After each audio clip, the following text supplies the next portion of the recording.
Hello again, everybody, and welcome to the show. It is Hump Day, and this is Back to the Window with Scott and Scott. I am Scott Steen, lead handicapper at winnersandwiners.com. And I'm your co-host, Scott Rochelle, senior handicapper over winnersandwiners.com. And together we do this each and every weekday, Monday through Friday, 3 p.m. Eastern, 2 p.m. Central. Scott and I take your questions in real time, give out our favorite plays, and maybe unload our Bet the Farm extravaganza. Scott, you were at the farm play last night. What the hell happened? So both teams scored a lot of points, and they scored more points than we expected them to score. All right, thanks for that inclusive update, Scott. Back to you in the studio, guys. You have anything else you want to add? Because that kind of sums up the game, doesn't it? No, Scott, I wasn't there. Yeah, fair enough. I know we were trying to decide which one was going to go off between Kyrie Irving and Durant, and Durant went off more. He had, 41? Kyrie had 24, I think. Yeah, Kyrie really didn't play that well. He had a decent first quarter. He had a couple of shots late, but he really wasn't that great throughout the middle portion.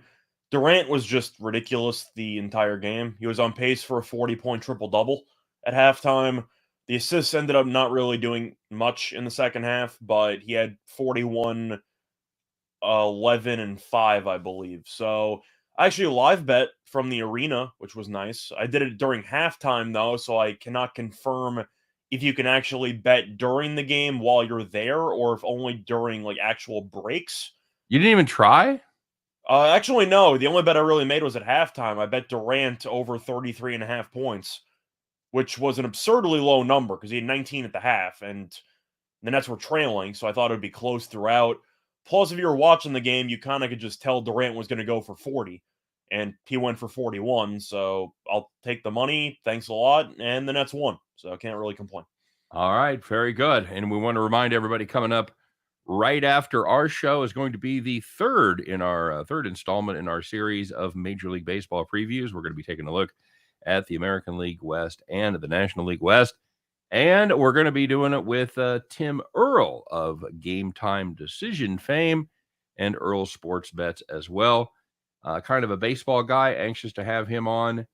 And looking forward to that. Of course, we're looking forward to tomorrow having Dave the Dominator on. And we're talking about having Chris King on as well. He's kind of a wrestling guy. We're going to take a look at WrestleMania. You realize the more experts we have on, the less we have to look like morons, Scott. It's also the less we have to talk. So that's kind of, directly correlated. It's a win-win, isn't it? Yep.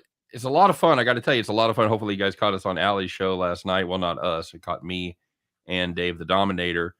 I really like being on Allie's show, Scott, because I don't have to do shit. I just have to talk about the games.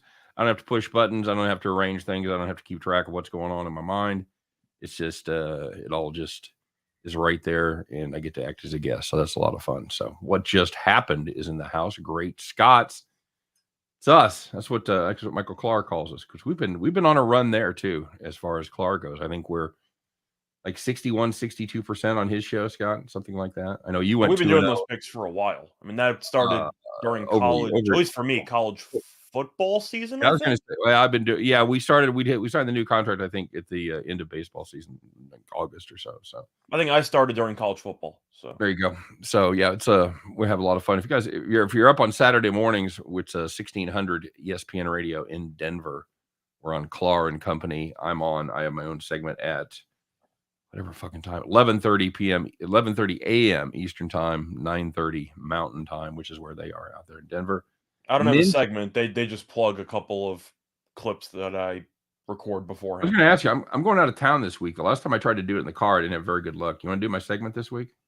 Maybe I'll have to get back to you on that. Get some picks. All right. I know. I gotta see if I'm busy on Saturday. Like you and I were just in a meeting for an hour, and I totally forgot. Yeah, we didn't talk about it. James Mounts, afternoon, gents. Afternoon to you too, James. Good to be here. What just happened? Any feeling on the Celtic showing tonight? Well, Miami finally won a game. So, they beat the Kings by 20 plus. They're back on track, right? I mean, to beat a tough team like Sacramento, no, it means absolutely nothing. I mean, they won a game they were supposed to win at home. Boston lost an overtime game to Toronto, but nobody played. So you can't really read into it that much. Of course, Robert Williams had surgery. He's going to be out till most likely the second round of the playoffs. But Boston has been so good anyway. I feel like it's a good wait and see approach with Boston, though, because I kind of want to see how they look with their usual lineup without Williams, with Tatum and Brown and Horford and everyone playing. So I'm going to stay away. But for me, it's either Celtics or pass. You? Yeah, I like the Celtics in this one. I think it's a good spot for them. Like I said, they've had a day of rest after coming back from Toronto, but I don't even know, did they take those guys with them on the trip, Scott? I do not believe so. See, if they didn't have to travel, then they've in essence had 4 days off. Either way they didn't play, so I like a rested Boston roster. I mean, I don't know why Tatum and people would travel if they weren't going to play and it was a single road game before traveling back home. Agreed. I would be, I mean, they could have had them. They might have had some of them travel just for an emergency basis in case, they had multiple injuries or something stupid like that. But either way, they didn't have to play. So I think the Celtics knew going in, if they managed to win the game, it was gravy because they basically were punting the game in the first place. So I don't think they really cared about in case of emergency situations. Somebody forgot to tell the guys that played they were punting that game. They forgot. Yeah, I know. They lost in the end. They told them at late third quarter, early fourth quarter, keep it close, but they ended up not winning. You guys just have to cover. Yeah, I'm not impressed with this. I'm not convinced this Miami team is back. Before they beat the Kings and covered, they had lost 5 of their last 7, failed to cover 7 straight. I've got Boston at home here. Yeah. Anything else? Any other? I don't really understand the total in that one though. It's around 213.5. I know Miami offensively has not been great recently, and I know that offensively the Celtics have been really good, especially with Tatum and Brown in the lineup. But I guess the question you have to ask for the total is, do I think Miami's defense can score against Boston? But without Williams, why am I supposed to assume Boston's going to be the same great defensive team? Well, I think it's more just a lack of production from this Miami offense lately. I mean, they've again, if you throw out the Sacramento game as an outlier, they've scored less than 107 in 4 straight games. Oh, no, I get it, but doesn't it seem like the markets are kind of banking on Boston's defense to continue or maintain current form? And without Williams, who's the defensive anchor of that team, why am I supposed to have the same amount of confidence in Boston's defense? Well, that and the fact that Boston has been putting up a ton of points lately. They've averaged about 128 points over their last 7 games. So I don't know. I know Miami plays better defense than a lot of the teams they've gone up against, but they put 125 up against Utah and 110 against Golden State, which is a fine performance. Golden State playing very good defense still. So I've got the Boston in the over there. I'll play that low number plus Boston if you like trends. Overs cashed in 5 straight for the Celtics. So show me it's not going to happen, and then I'll stop playing it. But until then, yeah. Paul wants to know if the Detroit-Brooklyn game was a good game. Scott, didn't you enjoy it? Yeah, it was a fun time. Nets won. Defensively, they're still a mess, which is a problem. But I saw Durant score 40-plus in person. He's even better in person. You can't guard him. It was kind of stupid watching Detroit try. Besides that, Cade Cunningham, really, really good player because he did nothing for about the first half. And then the second half, he took over. I believe he had 29 second half points, finished with 34. He almost had a really nice poster dunk on Drummond at the end. But Cade was great. So, yeah, Detroit's in pretty good hands moving forward because he's definitely worthy of that first pick and of that first overall pick. He's a hell of a player. Yeah, and I got to admit, I know you were a little higher on him than I was, but I don't know that either one of us thought he was going to be a superstar, at least immediately. And yeah, he's turned out to be a quite a pleasant surprise. And we've learned once again why I'm not in NBA scouting. I thought he was worthy of being the number 1 pick. I question the upside because athletically, I know he's tall. I know that he's lengthy for a guard. I wasn't sure if he had the quickness, which would fully transition to the next level. And that was kind of why he struggled early on in his rookie season because he just had a hard time of accepting the fact that he wasn't able to easily pass guys like he did in college. But he's made the adjustment. He's been a lot craftier, and he's still an all-around good player. So he should be potentially an all-star point guard in the future, but he's definitely a really, really solid point guard. Worst case scenario. Yep. Yep, absolutely true. Somebody asking about San Antonio and Memphis. I'll tell you one thing. Memphis has been unbelievably consistent in the 3 games they played against San Antonio this season. They put up 118 in every game. Yep. So I don't know if that means anything to you or not, but this it continues to be just one of the most phenomenal things that we've seen as one of the best 5 players in the NBA, Scott, Ja Morant. Top 5 might be a little bit high. Top 10. I'd put him top 10. Okay, Yeah. fair enough. We'll do that. We'll put him 7, 8, whatever. But they've been playing without him, and they play arguably as well, if not better. Scott, can we say that? Does that even I make mean, the it stats any back sense? it up. You can argue Right. samples. You can argue sample size, but that argument kind of goes away when you've played roughly 20 games without him. I mean, when you're 17-2 or 18-2 without Ja Morant, and you're crushing teams based on every single metric you look at, I'm not saying they're better without him, but you do have to wonder what exactly is going on. Right. Yeah, it's like they played just 2 different games, and they're really good at both of them. You Yeah, know, pretty much. they play a jaw-focused offense, and they play a more evenly distributed offense, and they're fucking excellent at both of them. So Of course, in a playoff series, you'd rather have Ja. I mean, I don't duh. think But I don't think anybody on the team would argue with that. I'm I just would. saying. So even though Memphis is doing extremely well without Ja, if they win a playoff series without him, which they're not gonna have to worry about because Josh should be able to return by the start of the postseason, then you can have a serious conversation if they're better or not. Yeah. Until then, I'm assuming they need Ja to make a deep playoff run. Well, this last run, they've won and covered 5 straight, haven't scored less than 122 points in any of those games. Like I said, they've scored 118 3 different times against San Antonio. I've got Memphis here. I like Memphis too. I know San Antonio is technically in the play-in game right now. They've won 4 in a row. You know, good for them. They beat a banged up Golden State team, beat Portland, beat New Orleans, very nice win there, and beat Houston at home on the road. Almost blew that game, but held on. But they're still not very good. I mean, the fact that you're adding the play-in games and how this is a fun experiment. San Antonio's 31-44, and they might make the playoffs. Like this is getting a little bit much for the Western Conference. 2 There should different be some conferences, isn't it? there should be a caveat, like you have to be within, I don't know, 4 games of 500, maybe like 8 games, or you're disqualified from What do you contention. what do you do? What does that even mean? So now you only have 9 teams in the playoffs? I'm Yeah. saying you have the option of like foregoing a play-in if a team is that bad. You know? Well, 31-44. I mean, come on. I mean, they that's said a lot of the same shit when was it Seattle won the Western Division with you mean the Marshawn Lynch beats 7, Quaker? 8, 7, 8, and 1 Yeah. record, and They beat New Orleans at home and right, and whatever. they won a game in the playoffs. Exactly right. Well, I still Whoever think that rule's dumb. I think that winning the division with a 7-win record shouldn't get you a home game. Like I think that you can make an argument about tweaking a bunch of different rules in some seedings, etc. But either way, the point is San Antonio, despite being in the play-in right now, is not very good. Memphis is really good. I just expect San Antonio to kind of struggle in this one because Memphis has really beaten everybody handily for the last week and change. Yep, absolutely true. Somebody asked about Cade Cunningham, how old they were. Are they 20? Yes, they turned 20 in September. He turned 20 in September. September 25th, 2001 was the day he was born.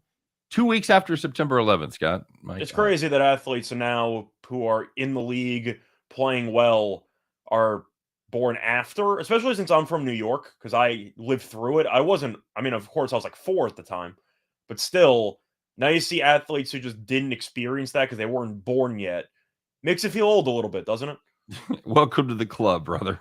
Thank you. Aussie Micah said, love the podcast. Thanks, man. Appreciate it. Appreciate it. But remember, we are in podcast form too, not just here on the video, but you can find us usually about half an hour after the show's over. You can find us in podcast form at all your favorite podcast distributors. So if you're out and about, don't have a chance to listen to the video, you can do that as well. Aussie Mike, maybe Aussie is in Australia right now. They're like way ahead of it. Do you have the time differential down, Scott? You know what time it is in Australia? Let me think about this one. Australia, I don't think is 12 hours ahead. I'll just I spare think you. what are they, 10 hours ahead, East Coast? It's August 3rd. August 3rd? Okay. That's what it is in Australia. So about 3 months ahead? Okay, I cool. think it's 14 hours. It was 14? Okay. 14, maybe 14 from me, so 15 from you, maybe. I think that's right. I don't know. Okay. U.S. Costa Rica's got. Oh, by the way, Bronco Devil said nobody gets to diss him unless you're a Broncos fan. Was somebody dissing me, dude? Did I miss it? Was there a Scott slam in the comment section that I missed? I saw Bronco mentioning the Twins game and how Gary Sanchez is batting below 100 for average. So he said he thought of me. He's in midseason form, basically. Yeah, he said he thought of me. I mean, I've been roasting Sanchez for years, and it appears that people finally realized he's not very good. Are we going to get involved in KBO? No, not in my pay grade. Not unless they shut down baseball in America again. That was no offense to the Dinos, no offense to the other teams. It was fun. It was something to talk about, but I have to admit, again, I know this sounds on the surface racist, and I apologize in advance. It was very difficult for me to keep the names separate. I thought the names seemed very, very similar to me. You mean differentiating players? Yes, correct. Okay. No. If you see them play, that's fine. No, not that. I meant differentiating them on a box score. Yes. Okay. Yes.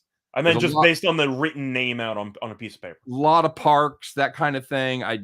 For me, it was the time difference. I wasn't going to follow a sporting event I stay up late. I'm usually up until like 4 a.m., but I'm not waiting for opening pitch at 4:15. Like, I'm not doing that. So that was the main reason why. I know that people can make money on it, but I really couldn't get into the league because I wasn't staying up to watch all the games take place. I just couldn't do it. I was taping them, and I watched them when I first got recording them. Tim Earl says KBO, you have Kim, and Park. No, yes, dude. I'm sorry. Yes. It's like if everybody in America in the majors, 80% of the guys were named Smith or Jones. For me, it didn't have to do with the names or following. It just had to do with the fact that I knew going in, these games are taking place at 5 a.m., and I couldn't really wrap myself in the league because I didn't watch enough games. Right. Somebody said if you don't have a few haters, not trying hard enough. Yeah, that's good enough. And I find that the bigger we get, more shit we start getting from people. So it just means we're reaching more people. I'm fine. I don't give a. I know you don't. I think, as you know, I don't really. You don't even read comments. You don't give a shit. I do sometimes, not really. I mean, it's one of those where if I remember to do it, I'll do it. But most of the time, I'm busy with other stuff. Yep, I agree. Bronco Devil says if you stay up late, it's really relaxing to put on KBO or Japanese baseball. Yeah, I'll dabble. So Bronco, you're saying baseball puts you to sleep? Okay, fair enough. Hey, somebody's asking about USA Costa Rica. You got a thought on that? For me, I saw somebody asking both teams to score. I actually am not the biggest fan of that one because the U.S. basically wrapped up a World Cup spot with that huge win against Panama. However, the only way they don't qualify is if they lose by about 7 goals to Costa Rica, which obviously is not going to happen. But the point is, Team USA doesn't even need to win in order to actually qualify. They just need to not give up 7 goals. So if you're Team USA, why would you not just park the bus and just try to limit Costa Rica to maybe a goal tops when you basically automatically clinch? Is it an overplay there? Well, you're mentioning the over. I'm saying Team USA could play its usual style and try to beat the brakes off them, or you just wrap yourself up and you just try to not give up more than like 2 goals tops. Like I feel like Team USA could just go ultra defensive, solely trying to lock up a World Cup spot because that matters more than the individual game. There you go. Astros money line. Why not bet on some guys you've never heard of? That's why we love the Royals in spring training, because if you look at their roster, if you look at their starters, they start, generally speaking, 8 of the 9 guys that they're going to be starting on opening day. And it's fantastic. A lot of the young guys need, and if they're not starting, they're starting some young guys that are very close to the majors that can flat out bop. So, yeah, Magellan, tennis is the exception for the late night stuff for me, but that's also because I've been following the sport for so long. I already know about the players. The KBO, you're approaching a brand new league with a lot of players you've never seen before. It's a lot of information to process extremely quickly, which is also a bit of a turnoff to new bettors because they don't really know what's going on. Right. It's like when you have a new football league. The USFL is starting up, and you're looking through the rosters, and you see a bunch of random college players that you never even heard of when they were in college. and suddenly you have to try to figure out who's good and who's not. It's a lot of information to process. Well, the advantage to that, I would argue, is maybe half the guys you've never heard of, but half the guys you have, you at least have a Yeah. memory, and you can. But I'm saying you at least have some head start in those Right. leagues. For KBO, you might have one of the reject pitchers from the Brewers, like Lindblom or some of these other people who are just hanging around. But for the most part, Right. you don't know anybody. Right. Correct. Broncos has been taking the over on the Royals. Thanks. Absolutely, buddy. That's that offense is bopping, and they start bringing in some of the sketchy pitchers. Yep. And of course, it's in the desert. It's always, if you're looking at spring training baseball, it's always important to distinguish between playing in Florida and playing in the desert because it's two very different hitting environments. So, Costa Rica are going to be totally offensive, giving USA different decent counterattack opportunities. Definitely possible, but I'm just throwing it out there. Both teams to score is tough when one team, the U.S., has the incentive of really just punting offense and doing anything to avoid a blowout loss because you clinch a World Cup spot if you lose by less than like 6 goals. There you go. So you can make an argument Team USA won't lose by 6 anyway, so they can do whatever they want. Or you just play it safe, make sure you don't get a red card of any kind, and you make sure you clinch. There you go. All right, Scott, let's take a look at yesterday's action. There was a lot of stuff going on. We'll even touch on the game you were at. It's the Wednesday, the Hump Day edition of Call the Cops. All right, Scott. Well, as we mentioned, you were at this game, and you even talked about this young fella. He's 20, by the way. If you had Cade Cunningham over 6.5 assists, had 5 assists in the first quarter. Couldn't stop dishing the dimes. Finished with 6 assists, Scott. What the hell happened to him? They play him differently defensively? Yeah, he just started scoring 29 points in the second half. I see. All right. Well, that'll cut down on the assist when you're just taking it to the hole yourself. Pretty much. Other than that, though, if you want to focus on another team from New York, if you had the Penguins and the Rangers over 5.5, Rangers led 3-2, and you know the Penguins are going to pull the goalie to try to tie the game late with the extra attacker. Did not work out, but if you had the over, the Rangers had a couple of chances at the open net, and they missed it by that much. They hit the post twice on empty net shots, not to mention a couple of Pittsburgh Penguin defenseman saves while pretending to play goalie. No extra goals. Game landed 5. Brutality. Hey, let's stay on the ice. Got another total. If you had the Predators, team total under 3.5 going up against the Sens. Well, there's an empty netter that didn't hit the post, my friend. 4 seconds left. Put the biscuit in the basket. Predators, they win 4-1. More importantly, they went over that total 3.5. If you had the under, you had 59 minutes and 56 seconds of a winning bet, and then you didn't. It was under until it was over. Under till it was over. Yeah. But there was good news out there. Before we talk about that, let's talk about the good news over here at winnersandwhiners.com as we've merged with the folks at Picks and Parlays to form the Max Wagers Network. And we have a plethora of fantastic shows each and every day, starting off with Midday Money with the one, the only Sean Higgs, followed up by the Plus Money, honey. Allie Burns doing her show Morning Wood at 1 p.m. Followed by Chris King. I don't have a rhyme for Chris that rhymes with he's looking for that. It's Always Sunny with Chris King, I guess. As he does his show with Jim Williams, Just Parlays. Of course, me and Scott at 3 p.m. And then 5 p.m., Tim Earl, you know him, you love him. You're going to see him here in about 35 minutes. But he is with his brother Nick as well as Detroit Lenny.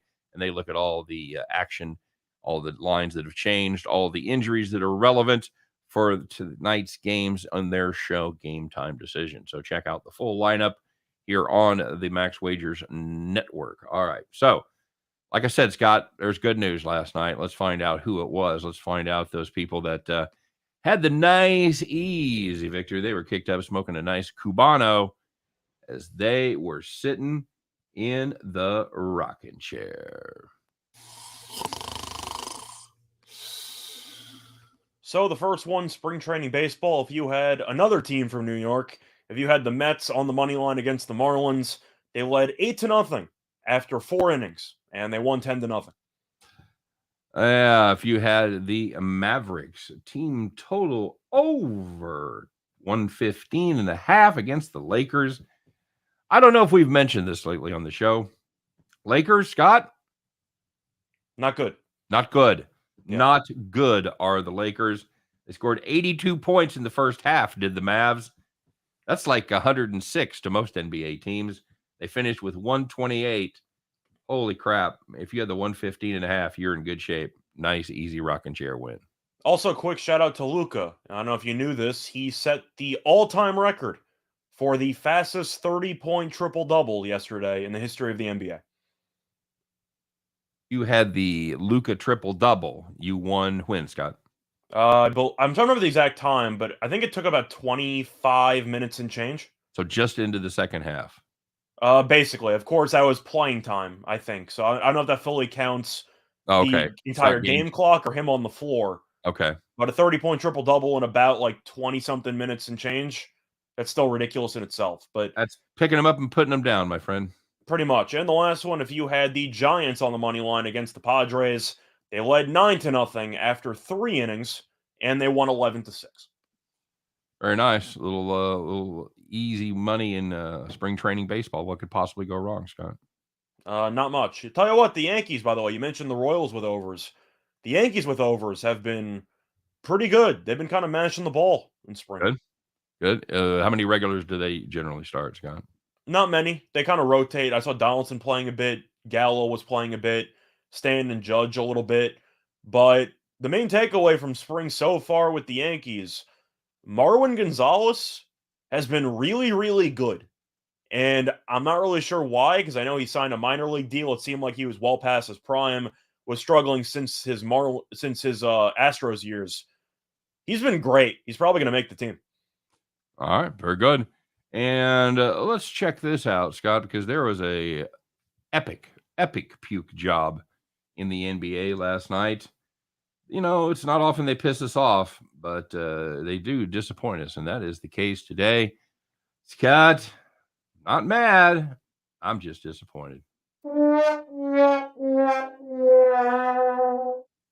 So, if you're a Jazz fan, You like yeah, Jazz? if you had the Jazz last night, they were about 25 points in the second half. You're like, yeah, that's a winner. You just go ahead and put that in the books. Los Angeles Clippers, the rumors of their ascendance have been greatly exaggerated.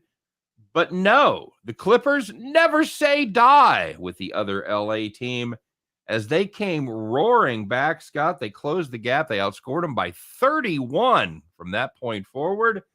The Jazz not only didn't cover, they lost outright. Scott, they lose by 6. Holy shit, Jazz. I'm not mad, but I am disappointed. I mean, nothing has changed. And you go listen to the post-game press conference quotes there from Utah. They basically said nothing has changed from last year because this exact situation happened in Game 6 last year when they blew a 25-point lead with no Kawhi playing for the Clippers, and they lost the series because they blew the game. So, yeah, nothing has changed. It's a different day, same story. And Paul George was great in his first game back. Props to him. He definitely did not miss a step at all. But, I mean, damn, man. I mean, that was a ridiculous choke job in the second half. I mean, they got outscored by, what, 18 in the fourth quarter, I think? Yep. I think that's exactly right. See, and we were talking about that because you were all excited. You wanted to get on the Clippers with Paul George. I said, let's give it a game. Let's see if he's in game shape, how much he plays. And for half the game, I looked like a freaking genius as the Jazz just rolled. And then at the end of the game, you're like, see, told you so. Yeah, pretty much. All right, very good. Catching up with the comment section, Scott. Have we seen anything? Anybody? What do we got for games tonight? How about the if you posted earlier, post it again. I've got Damian here asking about the Timberwolves tonight, plus 2.5. Or do we like Cat to score 25 plus points? Well, let's take a look at that game. You got that one up yet, bud? Yeah, they're playing Toronto. Toronto's favored by 2.5. Toronto's been playing well. They have won 3 in a row. You go back to really the last 3 weeks. They've realized that they need to get out of the play-in game, and they have. Now they're, I believe, in the possession of the 5 seed. in the Eastern Conference. But Minnesota has been good as well. They're also fighting with Denver, trying to stay out of the 7. But Minnesota has really not been that good on the road this season. They are 10 games over as a whole, but 2 games under on the road, while Toronto's 4 games over at home. I do like the Towns play, though, because Siakam is playing center, and we know that he's athletic. We know that he's extremely talented. He had 40 against Boston, but Towns has a bit of a size advantage in that matchup. I wondered how you were going to put that. Yes, he certainly does. A little bit bigger. So he's an actual center. So yeah, I think that Towns should definitely have a pretty solid game here. As for the actual +2.5, I'm going to stay away because Minnesota has really just not been that good on the road. So I'm going to pass on that one. But I do like Towns to go for 25. All right, very good. I just figured out we can do this. Somebody asked if they like their new profile picture. I can't hardly see it. I can see it's you. I can see it's just like a picture of a dude. There's a face in there. I can. There's a face. I can see that much. But no, I can't zoom in or anything. Did you know you could do this, Scott? Yes, I've been doing that before on the show. When have you been doing that? I've done it on occasion. I don't remember that. Do you have any thoughts on Bad Cap and Carrots over half a goal? Did you just click that one randomly? No, I wanted to put that up there because he's telling you to book it. He's telling you to book it. Okay. He wants me to book it. He wants you to book it. You like that? You like over a half? I don't want to touch anything in the USA game because I mean JoJo mentioned it down below, but I mentioned it earlier. The US doesn't need to win. They don't need to score. They just have to avoid basically a 6-0 loss, and they're going into the World Cup. So I do wonder if the mindset for Team USA changes. Of course, losing 6-0 to Costa Rica basically requires a red card in the first minute of the game. So you don't really have to worry about it. But I am curious if the mindset changes where you focus solely on not giving up a bunch of goals instead of just playing your normal style. Right. I don't know. We're gonna find out one way or another. Yep, agreed. Bronco Devil says took the over 10. The Twins Pittsburgh game scores 9-4. He sees one more in preseason KBO than March Madness. See, I think that's the lament of a lot of people with March Madness this year, Scott. It has been a tumultuous time, both for upsets and for upsets against the numbers. Would you agree? Yeah. I feel like in the beginning, the favorites covered the first couple of games in the tournament, and then you had all the upsets and the craziness. So I feel like if you were betting underdogs for the most part, you had a pretty good tournament. But a lot of people, and I'm sure brackets can attest to it, had no idea what the hell was going to happen in March.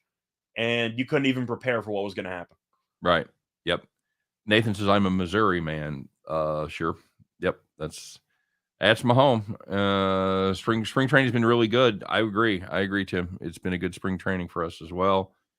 The Zags. Yeah. I mean, you can, when you have 3 number ones lose before the Elite 8. Yeah. Only one made it to the 8. That was in KU. So yeah, there's going to be some people that, and a lot of futures money just pissed that away, all gone.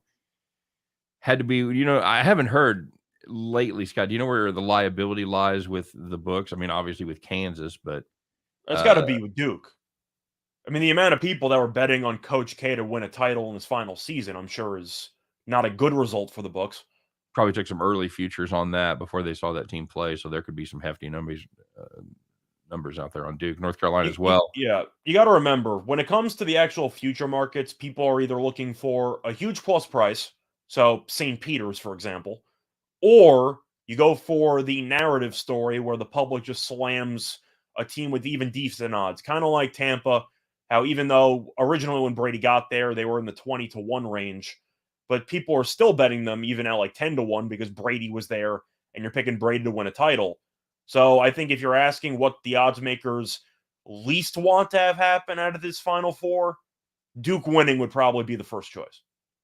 Yeah, I'd be curious to see because Duke would be a better price than North Carolina, but there probably wasn't as much North Carolina money. And I'm assuming Kansas actually would not be a bad result for the house because that involves people actually backing Bill Self to win a championship, and that's probably few and far between.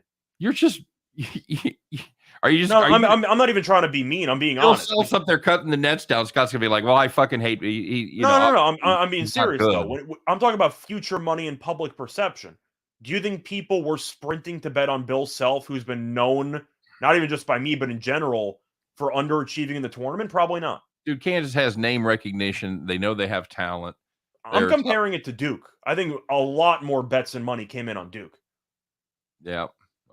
If I had to That's guess, out of the two main blue blood 1 or 2 seeds. maybe. Although if you've got that North Carolina finale against Duke in your mind, then I don't know who's running to the window to put money down on Duke to win it all. I'm just saying, you can make the argument that based on narrative alone, a lot of public square bettors put a decent amount of money on Coach K to win the That's title. probably true. That's probably true. I don't disagree with that. I just don't know how much it was offset by KU money. Kansas shouldn't be that surprising. I mean, they basically just dominated for the last month and change. Nathan says, I want to bet on Kansas, but I'm a little scared against Jay Wright. Absolutely true. This is we talked about it a little bit earlier. Jay Wright is 7-1 against Bill Self. That's not a great look, and there's a lot of reasons. There's a lot of things pointing at KU here, and not the least of which is Villanova is basically going to be running a 6-man rotation with very little rest for those 6 guys. And KU's been playing very well. They kind of sleptwalked through the first half against Arkansas and then came out absolutely on fire, both offensively and defensively. So, it was the best of times. It was the worst of times. Throw a little literary shit at you here today. But wait, who was sleepwalking against Arkansas? Kansas. You mean Miami? I mean Miami. Sorry. Yeah, okay. yeah. You threw me off there. Okay. Yeah. That's on me. Sorry. Against Miami. So, I don't know which team you get. If you get that team in the second half, no team's going to beat that team. The second half game, of course, in a 20-minute sample there, Kansas looked like the best team in the country. Now, if they can actually extrapolate that to the rest of the tournament, is a different story. But when you're talking about upside and what the ceiling is of the 4 remaining teams, especially with the injury now to Villanova, Kansas's ceiling is probably the highest in the country. Yeah. Because Duke defensively, they throw in a zone, they'll switch things up. But I don't know. I do think Kansas is a better team than Duke, in my opinion. You know how much I hate you for making me defend Bill Self, who I absolutely despise. I think he's a. Well, you were accusing me of just straight up hating on Bill Self. I was just being honest. I think you can't argue with his results. Yeah, I know he washes out a little early in the tournament, but if you don't make yourself aware of the fact that Kansas plays top 3 quality basketball, generally speaking, for the last month of the season through the tournament, then you're doing yourself a disservice. So, well, I feel like the Self argument comes through with I this think he's exact smarmy. matchup. I think he's done illegal shit. I don't like him at all, and yet here I am trying to defend him just a little bit, at least on his basketball acumen. I'm just throwing it out there that the reason why I bring up Bill Self is because it seems like every single year at some point in the tournament, Bill Self gets outcoached. At some point, it usually happens. Now, Jay Wright is the best coach in all college basketball. That's easy to just cavalierly say, but you don't. It's so much more than that. It's guys that aren't hot. It's guys that aren't playing well. Guys pick up early fouls. And you say, well, guys, they get hurt. Well, fucking Bill Self can't coach. I mean, I'm just saying he has 1 title. There's a lot of kind of indefensible losses there. Of course, Coach K has a bunch of indefensible losses. He lost to Mercer. And he lost to VCU a while back. And he's had a couple of bad losses as well. Jay Wright is a great coach. I think he's the best coach in all of college basketball. But I have to look at the active rosters and the injuries. And Kansas's roster should beat Villanova's active roster by at least 8 points, in my opinion. It looks like, but Nathan asked an interesting question. Could we be underestimating Villanova? Maybe they're motivated. Well, first of all, I don't know what motivation means. I was going to say, I would hope everybody in the Final Four is fucking motivated, if you're not motivated to win 2 more games, I mean, come on. I don't know about motivation. I mean, all these kids are motivated. I'm not buying there's an angle there. Speaking of motivation, Scott, let me ask you about this. What do you think of Eric Church? What do I think about him? What do you think about what he did with the? Did you see that he canceled? He had a concert in Texas. Oh, because he's a Duke fan and he wanted to stick around I and think watch in it? North Carolina, but yeah. Either way, I mean, I know that the fans are upset about it. Let him. It's his concert. Like, he Yeah. can do whatever the hell he wants. Really? So you're just okay, just disappointing? If he gives refunds, then sure. It's not like he's taking their money and not performing. Okay. No, Reschedule it, whatever. I think that's bullshit. I mean, I'm sure you've had things come up. I've certainly had things come up. You're like, I can't do that. I've got to be on the air. Or I've got to do this, or I've got to do that because I have a fucking job. He has a job, and yet he's like, nah, my fucking basketball team's playing, so I can't play. Priorities. If he wants to sacrifice his paycheck for watching a college basketball team play, that's up to him. I don't really care one way or another. Now, of course, I have no idea who he is. I have never listened to his music. You're the country guy. I'm not. So I feel like I'm the country guys like me defending Bill Self. I mean, I missed the concert recently. It wasn't his fault, but Jonathan Davis from Korn got COVID, and they had to cancel the concert. Now, of course, it's not his fault, and it was unfortunate. I couldn't see them perform. But what do? You get over I'll it. take shit that doesn't compare at all for 400. Now, I'm saying, I guess the comparison would be, you miss a concert you were looking forward to. What do? Nothing. You just move on with your life. That's it. People be upset about it and move on. I'm not claiming long-term harm. I'm not saying somebody's going to be devastated. There's going to be saying. Whatever. You miss suicides. I'm just saying you miss a concert. You contact Ticketmaster or somebody, and you get your money back. Whatever. It's a bullshit thing to do. Fucking you and I have to do our job. Do your job, Eric. So you apply for a stand-up set to take place of the Eric Church concert. Yeah, you can fill the void. Oh, that would go well. Yeah, we'll see what happens. Let me tell you something. I don't care. It's his life. He can do whatever he wants with it. I've opened for a lot of bands. Under the best of circumstances, it's a horrible gig. Better idea. Under you have the concert. I can't even imagine. You have the concert. You bring out a TV. You bring out a couch, and you don't perform. You just watch the game in front of thousands of people. How's that? That was excellent. I was 10 when my sister got married, and I was mad I missed my Little League game. Fuck yeah. I won tickets to Paul McCartney one time on the radio when I was about 15. My parents wouldn't let me stay home with my buddy. They insisted I go to the lake with them because we went to the lake every weekend. So, yeah, I was pissed. The Nathan thing I can understand. You have an argument, which we use in the NBA, which has been the story for the last couple of weeks. You have a guy who's injured, and the team rises up and whatever, but you're in the Final Four. You have a week to prepare. So it's not like you suddenly have an immediate turnaround. You have time to game plan and everything like that. You can make an argument Villanova might shoot well in the first half, maybe without him, or maybe can find ways. But you watch Villanova play offensively. Would you consider them to be a good team? They're very deliberate. They make the. That's what I'm saying. So they're methodical and they try to share the ball, but when it comes to shot creation, they don't really do much. So when you lose one of your best shot creators and you're against a team that's athletically more talented than you, which Kansas is definitely the more athletic team, I think that it's a bad matchup. But that's just my opinion. Yeah. When it comes to motivation, you can argue about that for the Duke game, because Duke has a revenge angle against North Carolina, so they have added motivation. For what? The winner goes to the title game. Do you need added motivation to beat your arch rival in a Final Four game? That's what I'm saying. Do you really need it? No, you don't need motivation. Of course not. Again, you have motive. Yeah, you do, and you have it.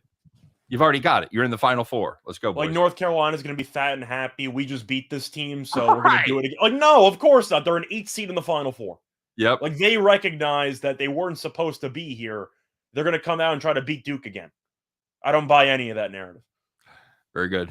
We're going to close on this. That's very funny what just happened. He said, all I have to do is have a drink in my hand. Eric Church song, by the way. You know that song? No, I told you, I don't listen to country music. I became a country fan when I was on the road, and I got tired of listening to my CDs or my cassettes, even when I started Jesus. And I'd have two choices. I'd have Jesus or I'd have country. And so I became a country fan just by driving through so many parts of America where that was my two choices. So Anyway, Scott. When the Yankees play the Red Sox, but the Red Sox won the last game, are the Yankees extra motivated? No, of course not. It's a rivalry game. What are you talking about? Well, They both hate each other. A more apt comparison would be if they meet in the AL Championship Series. It's like, well, we were just going to kind of fucking take it easy, but since it's the Yankees, we're going to try. Both these teams hate each other, and if you are in the rivalry and you need extra motivation to beat your arch rival, then you don't deserve to be in the rivalry. I'll tell you that much, because they hate each other. Is there a more bitter college rivalry than North Carolina Duke, especially in basketball? No. Yes, I said cassette. Thank you. No, you can make an argument, Kansas State, whatever, because there's some historical touches or whatever. But Kansas, Missouri, only because they had the Civil War. You got a couple connections there with schools. Texas has big rivalries, but no, it's Tobacco. It's Tobacco Road. Kentucky, Louisville comes to mind as well. It's Tobacco Road. Yeah. I mean, that's where you're going. Agreed. All right, buddy. Let's get to it. Not such a great day yesterday. You failed to do anything. You didn't get us home at all. So nice job. Thanks. So we're going to wind it up again today. It's hump day, everybody. Put on your special hump day overalls. Get that straw hat on. Climb aboard that John Deere with us. Come on, step on up, everybody. Get your keys out. Let's get ready. Oh, here we go. Oh, I got this. Watch. Wait. This is cool. All right, here we go. Scott, are you ready? Because It is time once again to bet the farm.